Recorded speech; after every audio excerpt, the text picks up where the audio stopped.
What if the people closest to you, colleagues, lovers, even family, may not carry within them the eternal flame you assumed they had? This is not just paranoia. It is an ancient teaching, buried and hidden, because those who awaken to it cannot return to ordinary perception. To know this truth is to break the illusion, and to step into a power that can change the way you live forever. We live inside a strange paradox. On the surface, humanity looks uniform, billions of individuals with faces, voices, and stories. From a distance, everyone appears the same, walking, laughing, working, struggling. We assume that behind every pair of eyes exists the same dimension of being, a soul that feels, suffers, and aspires. But the longer you walk the path of self-awareness, the more cracks appear in this assumption. Because if you look carefully, if you observe not only with your mind, but with your deeper intuition, you will begin to notice something unsettling. Not everyone carries the same essence. Some people radiate a kind of presence that is unmistakable. You feel it when they enter a room, a depth, a warmth, a vibration that seems to reach beyond their physical body. Their emotions feel authentic. Their laughter carries resonance, and their pain moves you because you can sense that it comes from a real interior world. These beings carry the signature of soul. And then, there are others. Outwardly, they look identical. They smile, they speak, they perform the gestures of humanity. Yet when you engage with them, something feels absent. Their eyes seem like windows with no depth behind the glass. Their words sound convincing, but they do not carry weight. Their emotions, when displayed, feel rehearsed, like lines delivered by an actor who knows the role but not the reality. This is what mystics, ancient philosophers, and spiritual traditions across the world have hinted at: the existence of soulless beings, human in form, but lacking the luminous essence of the soul. Psychology in modern times brushes against this truth. It speaks of narcissists, sociopaths, and psychopaths, people who seem incapable of empathy, unable to form true bonds, who live by manipulation and control. But psychology stops at the level of behavior. Mysticism goes further. It suggests that such beings are not simply damaged souls, but beings who may never have carried a soul to begin with. This is why their lives feel mechanical. They are driven by instinct, desire, and imitation, rather than by inspiration or transcendence. They chase status, money, and power, not because these things bring joy, but because they substitute for what they lack within. Their relationships are transactional, their promises empty, their commitments shallow. They can mimic love, but they cannot feel it in its true depth. They can perform kindness, but only when it benefits them. And yet, the illusion is powerful. Many people never notice this difference. Why? Because the soulless being is a master of imitation. They study human behavior and repeat it with extraordinary precision. They know how to smile at the right moment, how to show tears when necessary, how to express passion in words without feeling it in their hearts. To the unawakened observer, they appear entirely normal, sometimes even more convincing than genuine souls, because their performance is so calculated. But if you are sensitive, if you pay attention, you will see the subtle signals. You will notice how their laughter does not quite reach their eyes. You will feel how conversations with them leave you drained rather than energized. You will observe how their interests revolve around surfaces rather than depths, appearances rather than truths. Mystical traditions have often described these beings as shadows, husks, or empty shells. They are not evil in the cartoonish sense. They are simply devoid of the spark that animates true consciousness. Their lives are driven by external programming rather than inner spirit. And here lies the most disorienting realization. Soulless beings are not rare. They are not hidden away in some corner of the world. They are interwoven into your everyday reality.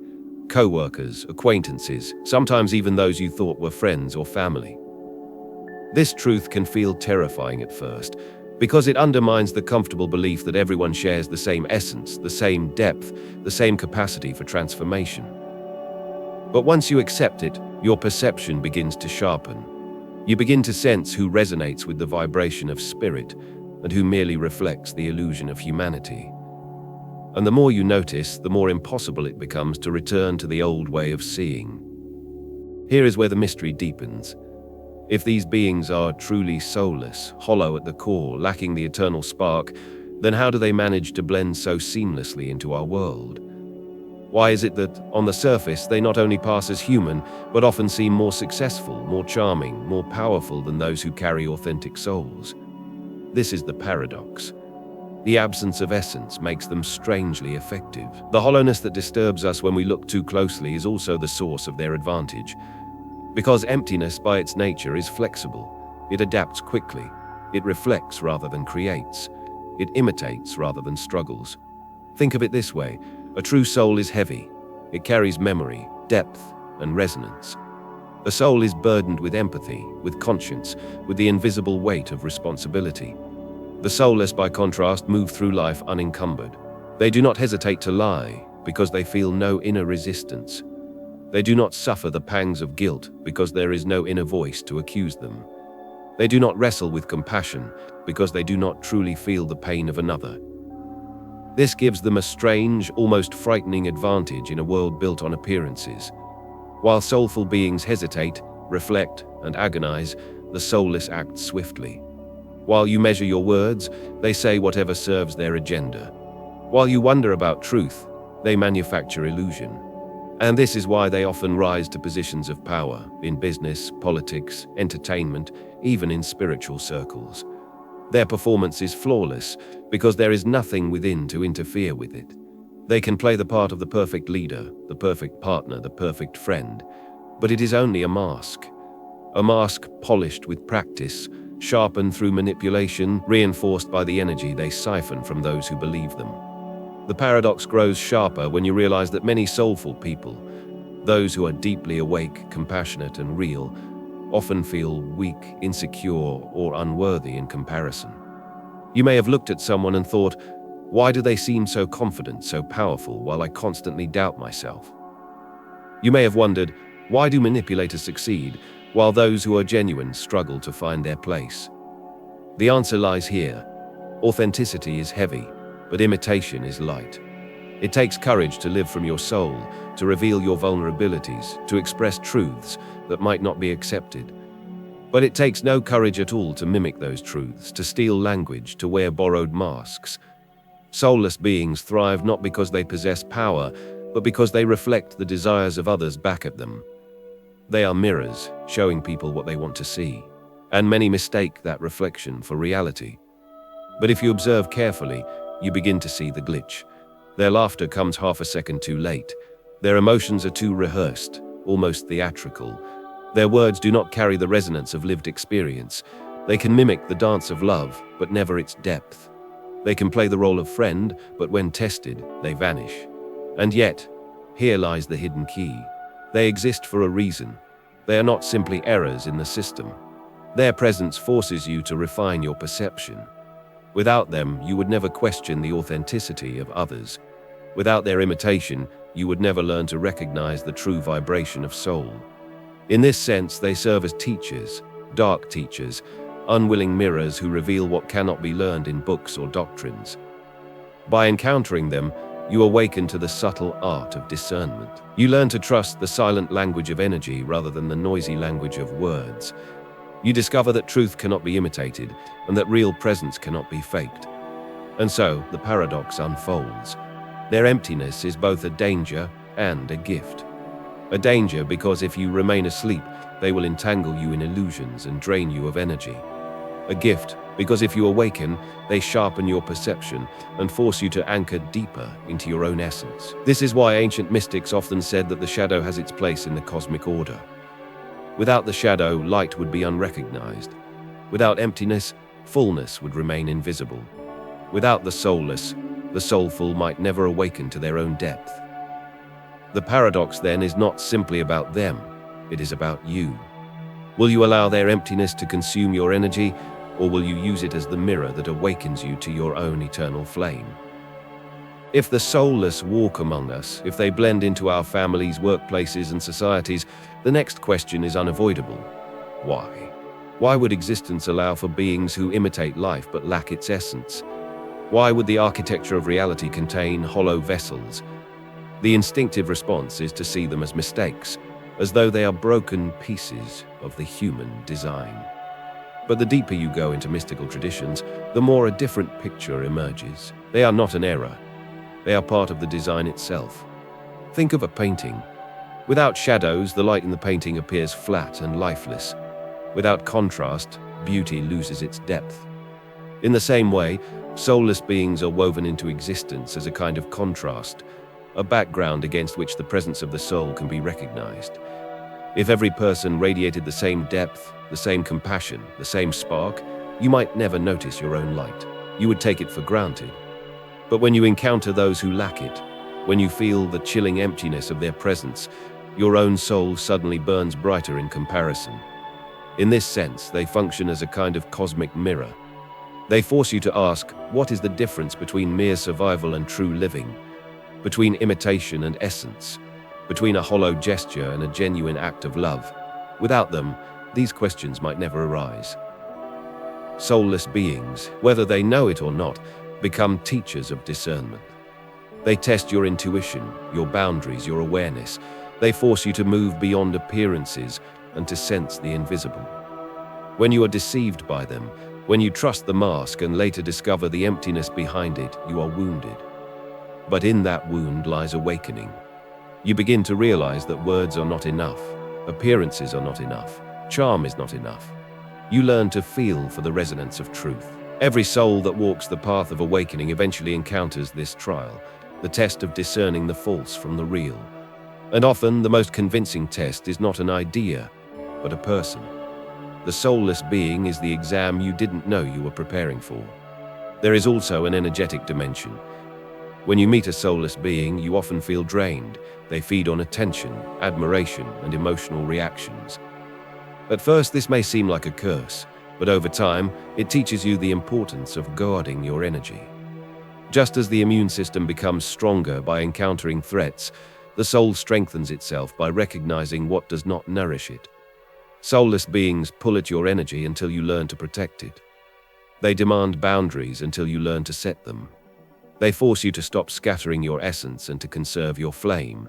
And once you learn this, something shifts. You no longer fear them. You see through them. You recognize their hunger, their mimicry, their charm, and instead of being pulled into their orbit, you hold your ground. You anchor in your own soul. Some mystical traditions go even further. Gnostic texts speak of archons, entities without true spirit, designed to keep humans trapped in illusion. Eastern philosophies speak of Maya, the play of appearances that hides the real. Certain esoteric teachings suggest that some human forms are more like extensions of the system, background characters in the dream of reality, existing to maintain the structure, but not to awaken within it. Whether you accept these metaphors literally or symbolically, the message is the same. Soulless beings are woven into the tapestry of existence to serve the awakening of those who do carry the eternal flame. This is the dark truth that few want to face. Soulless beings are not here simply to harm, deceive, or manipulate. They are here to reveal. By confronting their emptiness, you awaken to your fullness. By feeling their lack of empathy, you deepen your own. By resisting their control, you discover your freedom. They are the background against which the luminous becomes visible. They are the silence that makes the music meaningful. They are the shadow that reveals the light. It may sound cruel, but in a world of souls alone, awakening would be slow, the soulless accelerated. They shake you, disturb you, disorient you, until you can no longer ignore the truth of your own being. And so the purpose of soulless beings is not random, not meaningless. It is written into the very design of reality. They are catalysts of awakening. They cannot create, but they can provoke. They cannot love, but they can force you to see what real love is. They cannot awaken, but they can drive you to awaken faster than you ever imagined. This is why mystics say, do not fear the shadow. Recognize it, learn from it, let it sharpen your sight. Because in the end, the soulless being, for all their emptiness, still serves the great mystery. Perhaps you felt it before, that strange emptiness after being with someone who seemed perfectly normal, even charming on the surface. You sat with them, spoke with them, maybe even laughed with them. But when you walked away, instead of feeling nourished, you felt drained, as though something invisible had been taken from you. It is not always obvious in the moment. Sometimes you dismiss it as your own fatigue, stress, or mood. But deep down, you sense it. Their presence did not add to you. It subtracted. Think about those conversations that leave you unsettled, even when nothing outwardly offensive was said. Perhaps you shared something meaningful, something personal, only to realize that they didn't really hear you. They nodded, they responded, but their words felt mechanical, detached. There was no resonance, no echo of genuine care. You might walk away asking yourself, why does it feel like I spoke into a void? This is one of the subtle signs of soulless presence. The human mask is there, but the depth is missing. The hollow aftertaste reveals the difference between true connection and empty mimicry. Maybe you've loved someone who wore the mask of affection. They knew how to say the right words. I love you, I miss you, I need you. They knew how to hold your hand, how to smile, how to play the role of intimacy. But when you reached for depth, when you needed them in your most vulnerable moment, they were absent. Emotionally, spiritually, sometimes even physically. You kept trying to believe because the performance was so convincing. But deep inside, you knew. There is no soul behind the gestures, only a role being played. This realization can break your heart, but it can also open your eyes. Because once you've felt the difference between imitation and essence, you can never unfeel it. There are also those encounters that seem designed to pull you in, only to leave you emptied.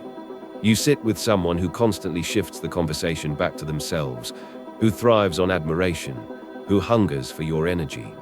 At first, you may feel flattered. They want your attention, your validation. But over time, you notice the pattern. It never nourishes you.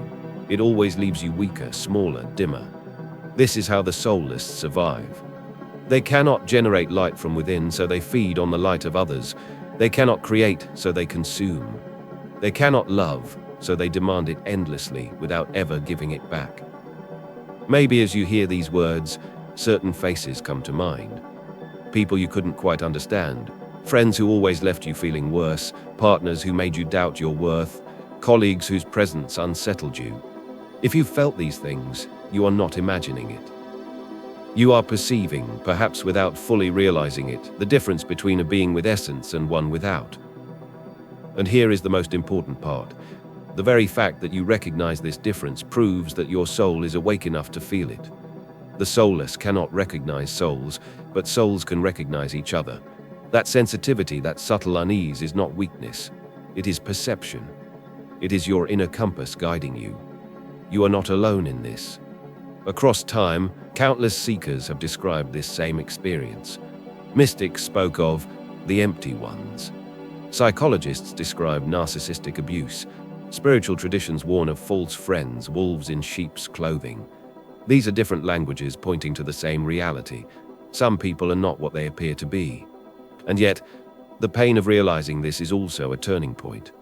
Because once you admit this truth, once you stop gaslighting yourself into believing that every hollow person is simply misunderstood, you awaken to a new level of clarity. You stop expecting depth where there is none. You stop pouring love into vessels that cannot hold it. You stop mistaking hunger for affection. And that recognition, as painful as it may be, sets you free. The awakening begins the moment you stop asking how to change the soulless, and instead begin asking how to protect the flame within you. The trap many fall into is the endless effort to fix, to heal, to awaken those who cannot be awakened. You give your energy, your patience, your compassion, only to discover that nothing changes. And in that moment of exhaustion, a new realization dawns. It was never your task to repair emptiness. It was always your task to recognize it. The first step is to see clearly. To admit to yourself that not every smile carries love, not every promise carries truth, not every gesture of kindness is born from the soul. This clarity is not meant to harden you into cynicism, it is meant to sharpen you into awareness. Once you see the difference, you can no longer confuse imitation with essence. You begin to feel at the most subtle level the vibration of authenticity. You know when a word comes from the heart and when it is only an echo. From here, the awakening becomes a practice of boundaries. You begin to choose carefully where your energy flows. You start to notice the invisible exchanges in every interaction. Does this leave me stronger, clearer, more aligned with myself? Or does this leave me weaker, foggy, disconnected from my center. In this way, every encounter becomes a lesson in discernment. You stop scattering your light into hollow vessels, and you start investing it in what nourishes you, what inspires you, what multiplies the fire of your soul. And slowly, something changes in the way you walk through the world. The fear of the soulless begins to dissolve. They no longer intimidate you because you see them for what they are. They no longer drain you because you no longer hand them your power. You begin to understand that their emptiness is not a threat to your essence unless you willingly give it away. This is the call to awakening, not to wage war against the soulless, not to curse them or fear them, but to step fully into your own awareness, to become sovereign in your energy, to become discerning in your love, to live with eyes open, no longer fooled by the mask of imitation. You awaken to the truth that the soul is eternal, that its light cannot be stolen, only neglected. And once you know this, you cannot be deceived again.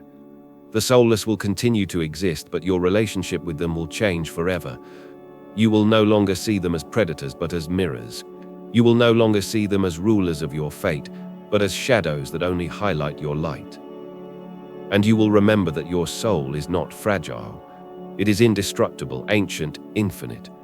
The only question is whether you will choose to live from it. This is what awakening means.